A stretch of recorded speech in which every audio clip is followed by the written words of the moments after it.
Hello, and welcome to the January Chancellor's Town Hall at the University of Washington, Tacoma. My name is Joe Lawless, and I am the Chief Strategy Officer at UW-Tacoma. And I'd like to thank you for participating this way through YouTube during these times when we can't be together in person. So I have to tell you, we are all very much looking forward to being together with you again when we can do these over in Phillip Hall. So we like to start our meetings at UW-Tacoma with an acknowledgement of the land upon which we sit. So I will start with that. We recognize that all of us at UW-Tacoma live, learn, and work on or near the ancestral homeland of the Coast Salish people. In particular, our campus is situated on the traditional territory of the Puyallup. As people on this occupied territory, we have a responsibility to acknowledge the land, the ancestors who have cared for this land since time immemorial, and all our indigenous connections today. We also have the responsibility to acknowledge the histories of dispossession and forced removal that have allowed for the growth and survival of this institution. In light of this history, let us take active efforts to partner with our indigenous community members and neighbors as we continue to work together as a community of learners, leaders, and educators. Thank you. So the way this is going to work is we are on a Zoom meeting, and I encourage you to submit questions to UWT Town Hall at uw.edu.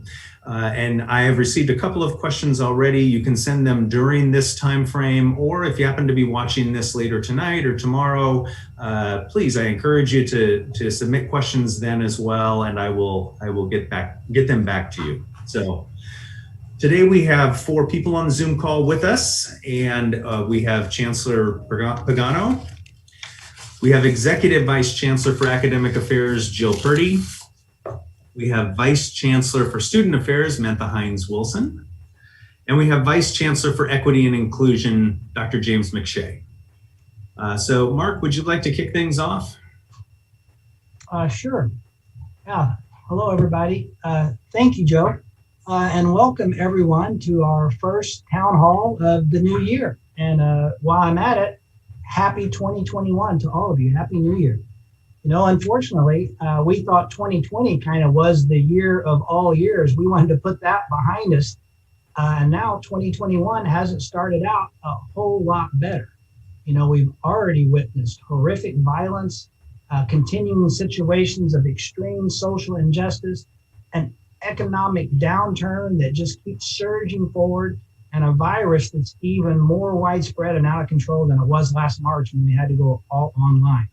But, you know, I tend to have a positive view going forward, even though this insurrection and violence that took place on January 6th is kind of unprecedented in modern time. And, you know, it could have all been avoided if our political leaders would stick to the truth and stick to what they claimed in their oaths of office, what they swore to when they took office. We would not be in a lot of this trouble that we're in now. And I know this has been difficult for many of you. It's been difficult for me and my friends on the call here. It's been difficult for all of us. And later when Dr. McShay or James talks, he's going to talk a little bit about some resources that are available to us to help us with our anxiety and our stress that we're feeling, discussions that we can have that will be hosted by his office. All is not lost, though, as I said. You know, there continues to be hope for better days. So, for example, this is still a free country, and just yesterday, we all had the possibilities, everybody had the possibility to celebrate to one of our wonderful leaders, a national hero, Dr. Martin Luther King, who actually stands for the exact opposite of this list of things I just mentioned. Dr. King was a great man who stood for freedom, social justice, economic equality, peaceful protesting, and many, many other things. And I know a lot of you celebrated yesterday and will continue to celebrate. UWT will, our community around us will, for the rest of this week. And in fact, we'll celebrate into Black History Month in February. And I believe James will talk a little bit about those opportunities when he comments a little later in this town hall as well. I did want to mention one thing, though, because it really stood out to me yesterday in the message that went around, was our own Dr. Michelle Montgomery. who's an associate professor in the School of Interdisciplinary Arts and Sciences, and also the 2019 Distinguished Community Engagement Award winner. She was the keynote speaker in a national event yesterday hosted by James Madison University in Virginia. Many of you have heard of James Madison University. She gave a keynote talk to their celebration on indigenizing and decolonizing the climate justice narrative.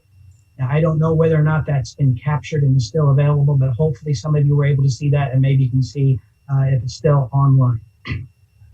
Well, with all that being said, and we'll talk a little bit more about these issues as we progress through this town hall, but with all that being said, I do have some very good announcements to bring you up to speed on before I turn it over to my colleagues who will talk about preparations and things related to back to school, back to campus, and COVID-19 planning and such.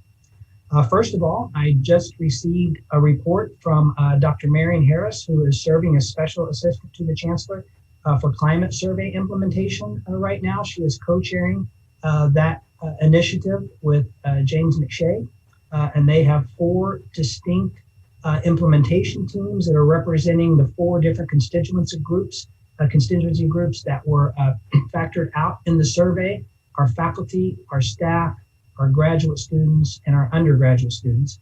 And they've requested to be able to continue their work into the winter and spring semesters so that the work that comes out of that and the plan and implementation is thorough and complete.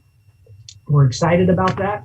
And the schedule that they presented, let me just refer to my notes here. They expect the draft plan out to be February 5th with comments and questions and things like that. And then the final plan by the 1st of April. And then the report of all these activities, what we heard from the climate survey. The draft will come out also in April, and then we'll have the final report out later in May. And you'll see those dates posted, I'm sure, sometime soon.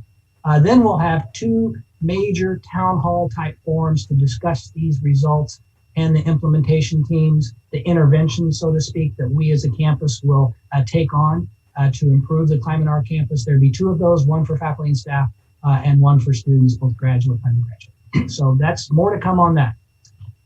Also, the 2 task forces that we've been talking about during the fall semester have now been charged. We actually met last Friday, the first meeting of the Decriminalize UW Tacoma task force. That task force has been charged, and Dr. Cassandra Nichols and Sergeant Robert Whitfield co-chair that task force. And we have faculty, staff, and students participating as well. And Friday, when I talked to them and discussed it with them, they agreed to host some more listening sessions to talk to students, community folks, and really dig in and propose, again, interventions, things that we can do on our campus to make UWT a better place for all of us to live, work, and study. So looking forward to that. Also, based on some feedback from faculty and staff late last summer, we've charged another task force looking at our 30th anniversary celebration, which was kicked off by a fireworks display back in July 2020 as just an initial kickoff to recognize the community and start our 30th year. But we're going to go throughout this year, and we're going to look for other ways to celebrate in a COVID economic downturn type situation that would also honor the history of our campus and those who founded this campus. So that's off and running, and actually the first meeting is tomorrow. I'd also like to give you a couple quick construction updates. This morning, I was able to walk over and take a look at the new Office of Community Partnerships. It's coming along very nicely. It's on the 2nd floor of Dugan in an old classroom that wasn't very well appreciated. I never taught in that classroom, but I heard a lot of negative comments about how that was to teach in. Well, that's now going to be the Office of Community Partnerships. It's going to have an entrance onto Jefferson Street. It's a really exciting step forward for our campus. And I think by the time we get back to campus in numbers, that will be open for everybody to see. Also, if you've been to campus the last couple days or the last week, the Tioga Snoqualmie renovation project is underway. A lot of the work right now is primarily moving furniture, moving books. All the stacks have to be removed out. All that is starting to take place, and that construction is proceeding so that we can expand our library, we can expand our Center for Equity and Inclusion, we can expand our Teaching and Learning Center and provide our students with the best facilities, best equipment, best programs possible for this new learning commons to take our campus into the future. So that's exciting. Also, right below me, where I am right now, I'm in the Chancellor's office in GWP. Right below me in the academic block, as we call it, GWP, Birmingham Block, Birmingham K&C, and West Coast Grocery. The space that used to be mostly storage behind the bookstore and a couple of other tenant facilities on Pacific Avenue, that space is being converted into 4 state-of-the-art laboratories for our new civil and mechanical engineering program. And you may say, well, I thought we're building a new building for that. Well, we are, but by putting these laboratories in this underutilized space, it allows us to put much more for our campus into Milgard Hall. And let me speak about Milgard Hall now too. That has been under detailed design now for a couple months. It's coming along really well. There's a video, I believe it's just about ready to be released to show how that is going to progress. You can actually see some renderings of Milgard Hall. It's going to be 3 stories tall. It's going to have entrances both off the Prairie Line Trail and in front of the mattress factory by the Crable lot. It's really exciting to see that to come together. And you all know that's for expansion of our business school. It's for more additional labs for our new engineering programs, offices. Our new Global Innovation and Design Commons will be in that facility as well. And really exciting for our campus community are the state-of-the-art classrooms that are going to be in this building. There's going to be 2 80-person high-tech classrooms in there, and there's going to be a new high-impact practice, learning, and event space that can hold up to 120 people in there as well. So a lot of excitement. And I know there are some town halls specifically, or open forums, whatever you want to call them, on those projects coming up, I think maybe even this week, and they've been advertised to the campus community. Now, speaking of that new building and those labs, you know, those don't come for free. We are advocating for a capital budget from the state for those facilities, and that is going very well. We have already had our annual UWT legislative introduction session. It was very well attended just a few days before we had ours. I participated in the Pierce County Coordinating Council's legislative kickoff session as well. That's all of the public higher education institutions in Pierce County. There are 5 of us. We work together and talk to our legislators about funding. The news, there's great news, there's good news, and then there's so-so news. The so-so news is don't ask for new things. And we all expected that. You know, in a downturn like this, we've been asked by our legislators in Pierce County, by our colleagues at UW Tacoma, by the Speaker of the House, who is actually our legislative person here in the 27th District, to try not to ask for new things. They're struggling to make the budget make ends meet with the things that we already have on the plate. So that's the social news. But the good news is they believe that higher ed is part of the effort to rebound to this pandemic. So they see us as a key to have the economy come back. So they are going to do everything they can. They pledge to do everything they can to hold our budget in higher education firm. So that's really good. And they see the capital projects actually as an economic startup, economic activity to get things going. Every building like that actually is lots of new jobs for the South Puget Sound. So we are convinced that our projects, our funding for UWT is an equity issue to provide access to students in the South Puget Sound, students that have not been able to have access to the University of Washington in the past. So that's all positive. So I can't talk about the legislature without talking about our budget. And you all know that we've been going through an exercise for budget reductions, a budget reduction modeling. Actually, not a budget reduction, but a budget reduction modeling that we were asked to go through by our provost last June, and then updated with additional requirements this past month. I think we received that in November, the more updated, clarified modeling process for fiscal year 22. So we've been working on that around the clock almost, it seems like, and all of the submissions by the units were due last Monday, January 11th. They've all been submitted, they've been collected, summarized, tallied, and then we are now writing the narrative that explains the nature of what we would do to meet those reduction models that the state and the University of Washington has asked us to do. So just this morning, I was able to share that with the Executive Council Chair, the Faculty Executive Council Chair and Vice Chair, and the Staff Association Chair and Vice Chair, and our Student Body President, and the Director of Finance for the student body. We had a great discussion about that.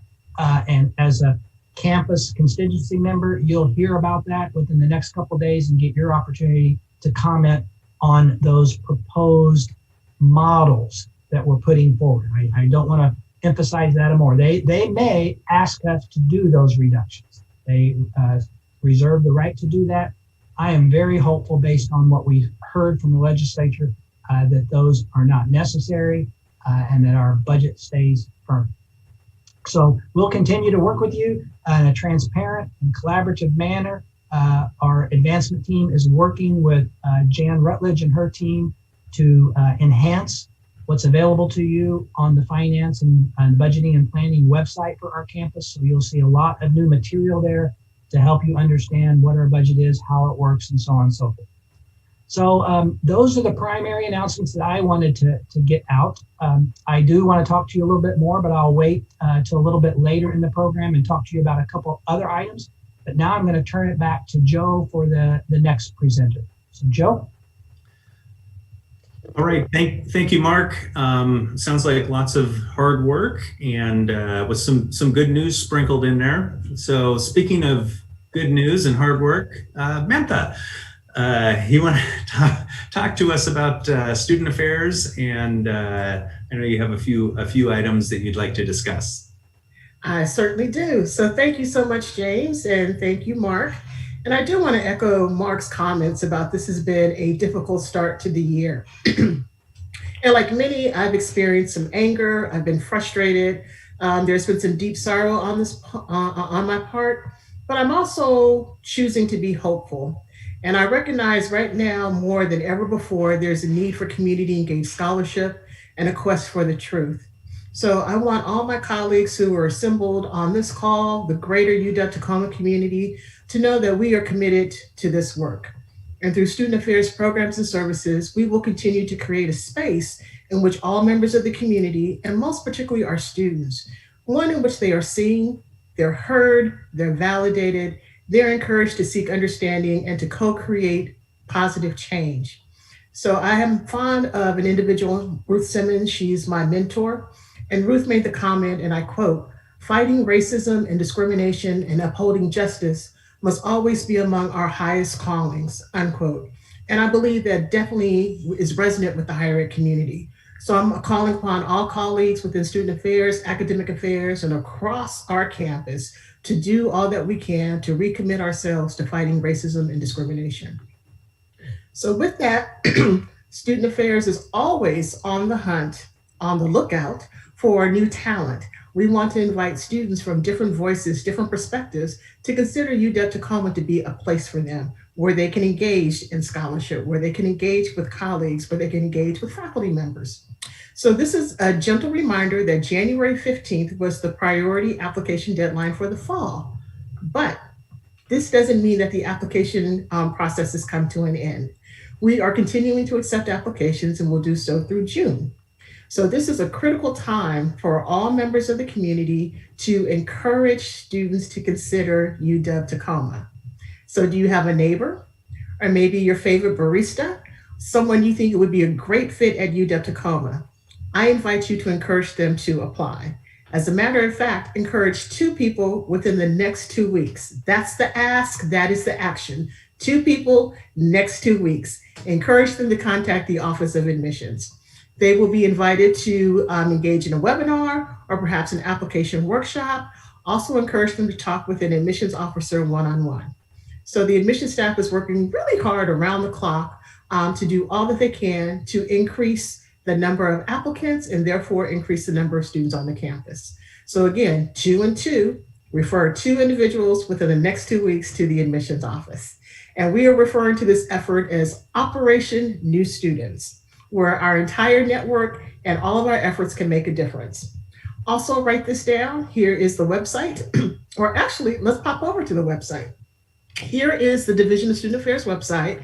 It's comprehensive and it is dynamic. We're keeping it up to date, but you'll notice at the very top, there is a reference to admissions. So if you click on the admissions and enrollment button, there you go. It's a drop-down tab, and that will take you to the admissions page. So everything you need to know for prospective students, transfer students, it's all located in that one stop.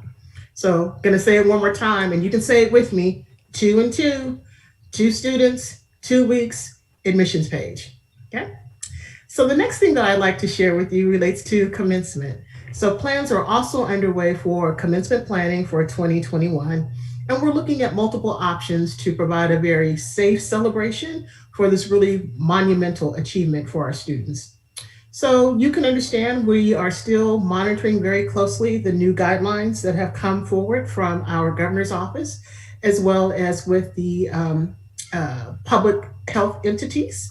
And so if you also go to the Student Affairs website and toggle over to commencement, you will see up-to-date information regarding the date of commencement, the phase in which we are currently in, and the conditions for which we must meet in order to have an in-person activity.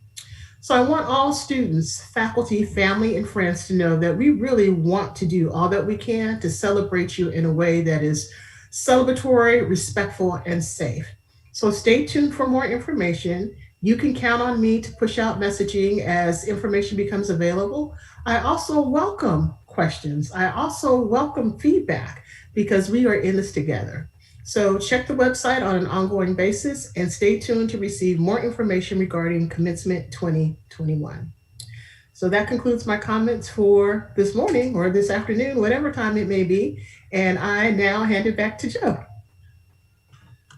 All right, thank you, Mentha. All right, let's all knock on wood and keep our fingers crossed for things to turn around and have more on campus and in-person activities. So next up is James. I know James has a few items to talk with us about. So Dr. James McShay.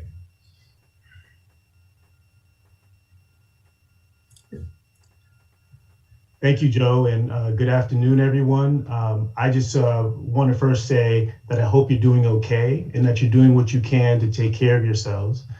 This has been an extraordinarily difficult and painful time for many, and particularly, as we think about the ways in which we're all trying to process the events that took place in the nation's capital, as well as the ongoing pandemic and racial strife that has gone unabated on so many different levels and has created much harm in our communities. It is in moments like these that we should find space to be in community with each other. I think about our colleagues, Tanya Velasquez and Dr. Bernard Anderson, who will be doing that for us, right? They will be hosting a reflection space for our faculty and staff who we hope will come together because they have interest in processing the violent insurrection that took place in the Capitol building in DC and the many issues that are kind of bound up in that tragic event.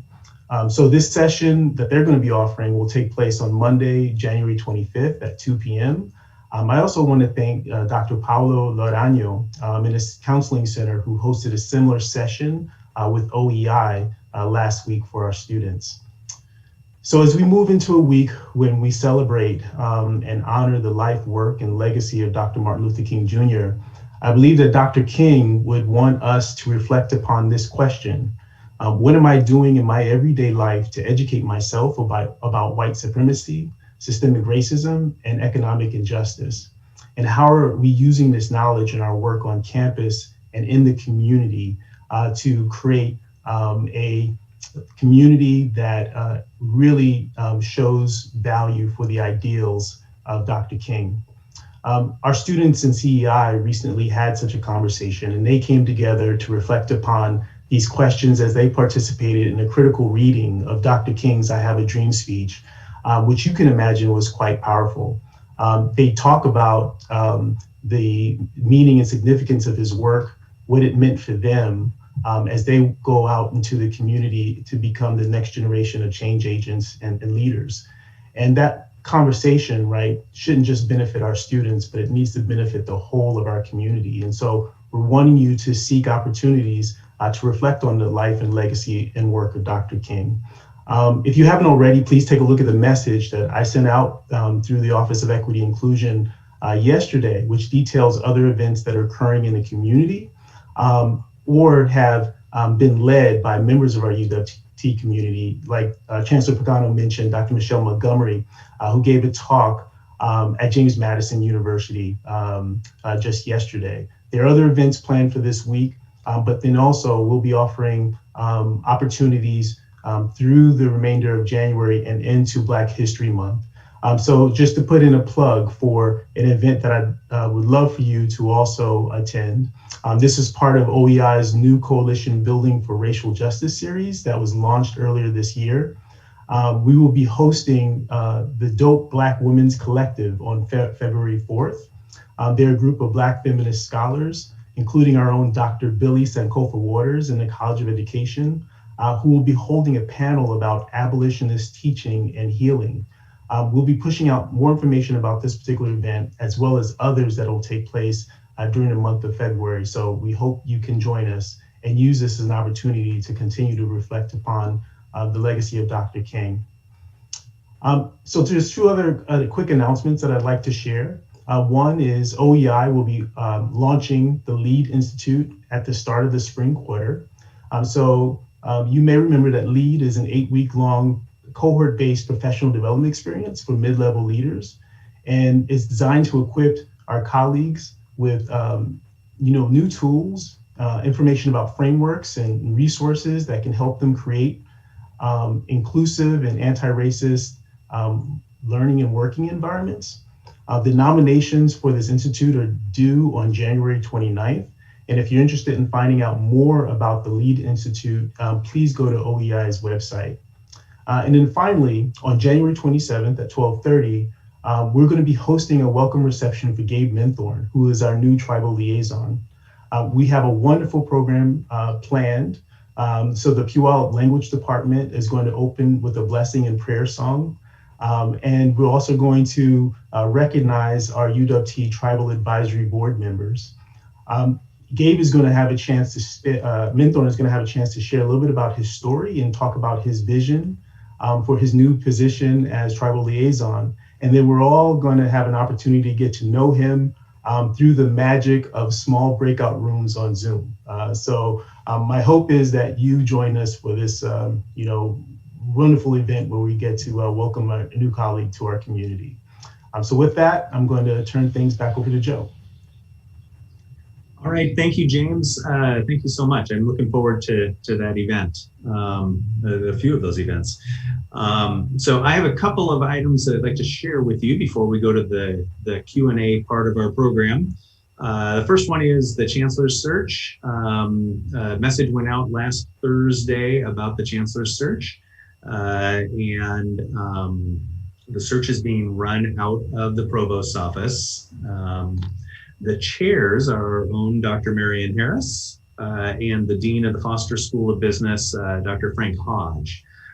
So there's a website up for the search on the Provost site. You can go there to get more information and see who the rest of the committee is. So I encourage you, if you didn't see that message, to visit that site and get more information about our Chancellor's search that is beginning to move forward. Winter enrollment numbers. So if you go to the institutional research page and go down to the enrollment tab, there is a winter census, our census reports, and it will be on winter 2021. Our winter 2021 enrollment is down just a little bit. We're down 63. We're at 5173 for the quarter. this page gives you a little bit more information, breaks it out a little bit more, lets you see kind of where those students, what the makeup of those students are. So 63 is about 1.2% down. So I encourage you to visit that site, and I'll be sending out a link to that site later today. So I want to talk a little bit about the COVID-19 prevention plans and the Safe Start checklist. I've asked site supervisors to review their plans. We created these plans back in, it was probably May, June of last year. And I know a lot of us have had a lot of experience in coming to campus, being on campus in very small numbers. But I think it's time to re-look at those plans and see what we've learned that we can incorporate into them and make sure that they're up to date and represent current reality. So I encourage you, if you are a site supervisor, to review your plan and get a new submission into us. We're in the process of reviewing the governor's new Healthy Washington plan to make sure that all of our plans are compliant with that plan. So a bit about, because I've heard a couple of questions about telecommuting, and employees currently teleworking can expect to continue doing so through June 30th. But check with your supervisor if you have questions about your individual work arrangement. If you'd like to be on campus, you can. We have to do it according to those safety plans and do it in a safe way. We're asking for maximum flexibility and grace to be extended during these challenging times, and especially for those who have caregiving responsibilities at home, either for elderly and their parents or young children. These are challenging times with work and school and making it all work. So asking for maximum flexibility. Just wanted to quickly mention again our study spaces for students, that we do have a lot of study spaces kind of cordoned off on campus where you can come and be here if you find it challenging to be at home and study and get the appropriate space to be able to study properly. Spaces are available here. You can reserve them online. We will put the link to that in the follow-up from this meeting.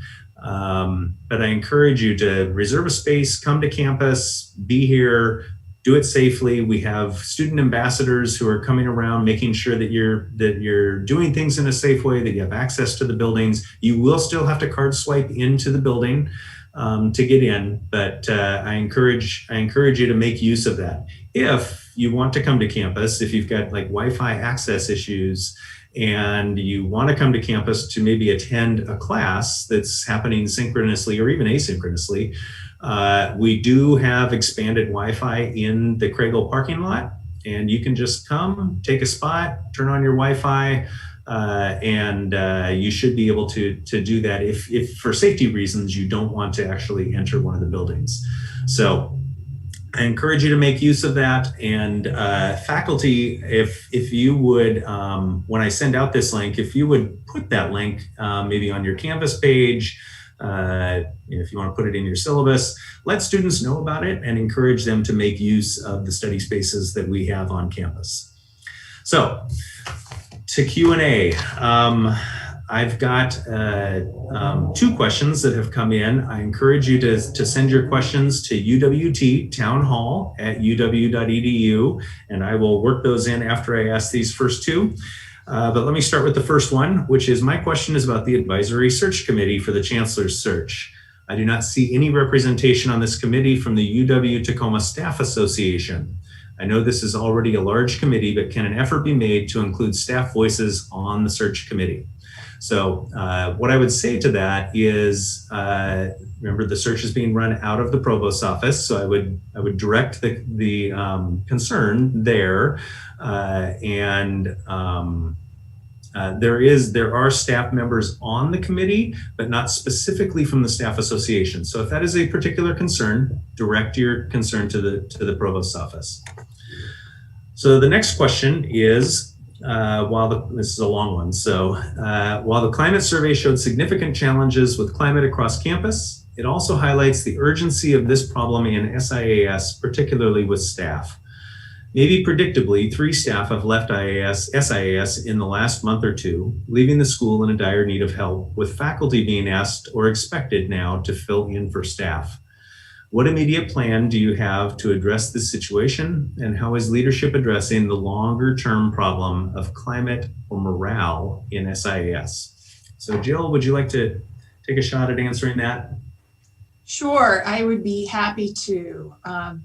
Just so folks are aware, as position requests for replacement of these staff roles in SIS have come through, we have worked to expedite them so that we can get ads out to replace these critical individuals who provide support to faculty and other staff and students in the School of Interdisciplinary Arts and Sciences. And so searches are underway for replacements in these folks. To speak to the larger question of climate in the school, we are really fortunate to have extremely talented teams of folks looking at the climate survey data and doing subsequent investigations. And of course, one of these teams is focused on staff and staff issues. And so that work is progressing along, and we'll be very interested to see some recommendations around interventions for staff-related challenges and climate issues in SIAS and across campus. Thank you, Jill. Next question is a clarification one for James. And it says, I was hoping someone could clarify the date for Gabe Menthorn's welcome reception. When the event screen came up, the image said January 20th, but the something event says January 27th. So just clarifying the date for Gabe's event, because we all want to be there. Well, thanks for your question requesting clarification. The correct date is January 27th. So that is next week from 12:30 to 1:30 p.m. Awesome. Thank you, James. I don't have any other questions. Unless a question has come up with someone on the screen, I will turn it over back to Mark. And I know that you had some comments that you wanted to make before we wrap things up. Yes, thank you, Joe. And Joe, also thank you for your presentation and clarification on some of the activities with respect to coming back to campus and working remotely and all those kinds of things. Also, thank you very much, Mentha, for your heartfelt comments. I couldn't agree with you more.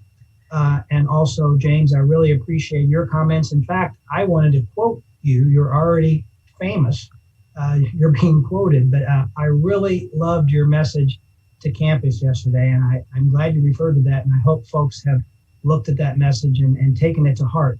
And what you said was, this means we also have to look inward as UW-Tacoma community, as a UWT community, understanding the urgency of this moment and fervently commit to contributing to a campus environment that is accessible, inclusive, equitable, and just for all its members. And I underline the word all there. And I really like the way that you put that. In other words, it's not up to the rest of the world. It's up to us. We can choose to make our campus a better place for each and every one of us, not just the folks in power or the folks with privilege, but every person that steps foot on this campus, whether it's our fellow colleague that we work with, whether it's students in our classrooms, whether it's community members that come, our employees, or just strangers that walk down the Prairie Line Trail. It is up to us, and we can control this ourselves. We have complete control if every single one of us will do the right thing. And of course, we don't agree on everything. We don't agree with each other. I don't agree with Joe sometimes. I don't agree with Mentha. I don't agree with Jill or James. But we have ways of talking through it and trying to come up with what's the best thing that we can do for this campus. So I really like James' message, and yesterday was a very appropriate day for him to remind us of that as we were celebrating Dr. King, who I also think he would quote James if he would have read that message. And then last night, late. I was up kind of late, kind of a lot of nervous energy. I knew we had a town hall today and all that's going on. I just want to get past that inauguration tomorrow safely for everybody involved. But I was watching a special on Kim Burns. I've always loved Kim Burns. He is that documentarian that's been making wonderful documentaries for about 40 years. I've watched the one on the Vietnam War. It's about 20 hours long. He has one on the Civil War. It's 10 or 12 episodes, about 20 hours long. Well, for Christmas, my wife gave me a couple new ones. She gave me the one on the Brooklyn Bridge. Oh, wow, that one is outstanding. It's a little rougher because when he was a young kid, he was in his 20s when he made that one. And she also gave me one on the Gettysburg Address. But anyway, I was watching the special on him. And it wasn't, today after the riots, it was a year or so ago. And he was talking about the us and the us. He says his work is between the big us, the U.S., our country, because he loves history. He loves our country.